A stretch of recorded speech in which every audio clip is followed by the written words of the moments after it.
धर्म की, मानव धर्म की। ध्यान मूलम गुरुर्मूर्ति, पूजा मूलम गुरुपादुकम, मंत्र मूलम गुरुर्वाक्यम, मोक्ष मूलम गुरु कृपा। गुरुर्ब्रह्मा गुरुर्विष्णु गुरुर्देव महेश्वरम, गुरुर्साक्षात् परब्रह्म, तस्मै श्री गुरुवे नमः, तस्मै श्री गुरुवे नमः।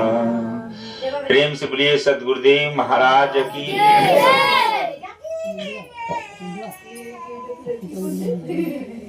घट घट वासी परम पिता परमात्मा, उपस्थित पूजनीय भाई जी और इस सत्संग समारोह में उपस्थित प्रेमी भाइयों, माताओं एवं बहनों, जिज्ञासु भाइयों, बहुत सौभाग्य से हम सबों को सत्संग मिलता है। सत्य का संग, सत्य क्या है इसी को जनाने के लिए साधु संत हम लोग के बीच में आते हैं। गो गोचर जहां लग जाई, ये सब जानो माया भाई। गोस्वामी तुलसीदास जी ने कहा कि इन आंखों से जितनी भी चीज आप देख रहे हैं ये मायावी है और माया असत्य है, इसका नाश होता है। लेकिन सत्य क्या है, उसका कभी नाश नहीं होता। सत्य क्या है, आत्मा है जो हमारे अंदर में विराजमान है, और परमात्मा है, वो दोनों हमारे अंदर में है। लेकिन उनको हम इन आंखों से नहीं देख सकते हैं। जैसे मिर्गा होता है, उसके नाभि में कस्तूरी होता है, उसमें बहुत बेशकीमती और सुगंधित वस्तु होता है उसके अंदर में, लेकिन मिर्गा को मालूम नहीं होता। वह उस गंध के लिए जंगल जंगल में भटकता रहता है।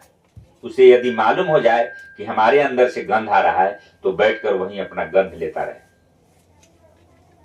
मिर्ग नाभि कस्तूरी बसै, मिर्ग ढूढ़े बन माही, ऐसे घट घट ब्रह्म है दुनिया जानत नहीं। ठीक उसी प्रकार से मिर्गा की तरह, जैसे मिर्गा के नाभि में कस्तूरी है लेकिन उसे मालूम नहीं है, ठीक उसी प्रकार से परमपिता परमात्मा हम सब के अंदर में विद्यमान है, उपस्थित है, परंतु हम लोग को जानकारी नहीं होने के कारण मंदिर में ढूंढ रहे हैं, मस्जिद में ढूंढ रहे हैं, गुरुद्वारा में ढूंढ रहे हैं, उसे चर्च में ढूंढ रहे हैं। लेकिन भगवान तो आपके अंदर में है और वह सकल सजीव और निर्जीव सब में है।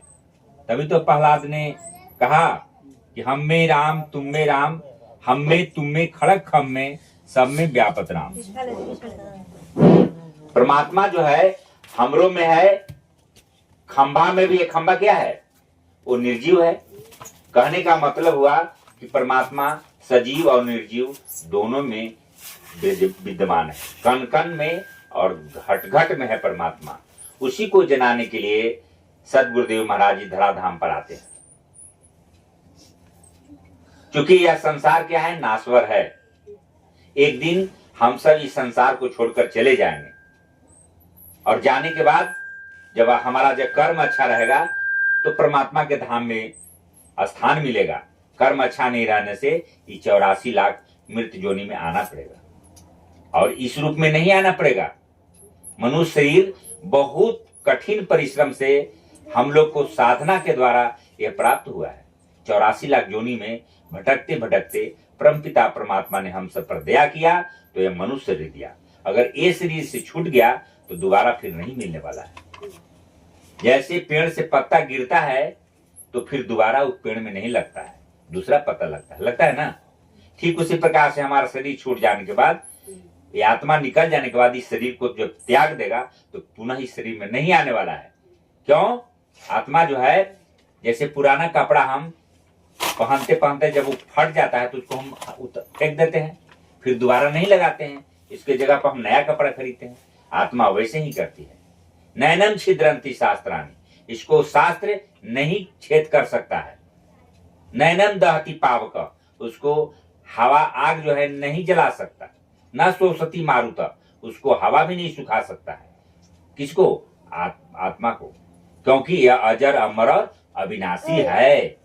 जैसे ठंडा लगता है तो हम लोग को शरीर को ठंडा लग रहा है, आत्मा को नहीं लग रहा है, इसके अंदर में वो घुसा हुआ है। और हमारा जब कर्म अच्छा रहेगा तो परमात्मा अपना स्थान देंगे। वो क्या स्थान है? जैसे कृष्ण भगवान ने अर्जुन को बतलाया, न तद्भास्ते सूर्यो न चंद्रो न पावक यद गत्वा न निर्मन्ते तदाम परम धामम मम। अर्जुन, जहां सूरज की प्रकाश नहीं जाता है, जहां अग्नि की प्रकाश नहीं जाता और चंद्रमा की प्रकाश नहीं पहुंच पाता, वो मेरा परम धाम है अर्जुन। वहां जाने के बाद जीव को आवागमन के बंधन से मुक्ति मिल जाती है। तो वही मुक्ति के लिए साधु संत हम सबके बीच में आते हैं और हम सबको वो मार्ग दिखलाते हैं। गुरु जो होते हैं वह केवल मार्गदर्शन करते हैं, गुरु ज्ञान दे देते हैं और साधना आपको करना होता है। गुरु आपके बैठकर साधना है नहीं कराएंगे, गुरु आपको विधि बतला देंगे, उस विधि को, उस साधना को खुद करना होगा। और रास्ता बताने वाले गुरु ही होते हैं। सोए हुए को जगाने वाले गुरु होते हैं। ये आत्मा क्या है? सोया हुआ है, उसको जगाने के लिए सद्गुरु महाराज जगह जगह पर आश्रम बना दिए हैं, साधु संत को बैठा दिए हैं कि तुम जा करके सोए हुए को जगाओ। क्योंकि जिन ढूढ़ा तीन पाइया गहरे पानी पैठ, जिन डुबन बावरी रहे किनारे बैठ। जिसने समुद्र में गोता लगाया निर्भीक होकर के वो मोती प्राप्त किया, और जो डूबने के डर से किनार पर बैठा रहा उसको कुछ नहीं मिला। कहने का मतलब है यह शरीर फिर दोबारा मिलने वाला नहीं है। और जो साधु संत ने हम लोग को जो ज्ञान दिया, उस ज्ञान को अभ्यास करना होगा स्वयं।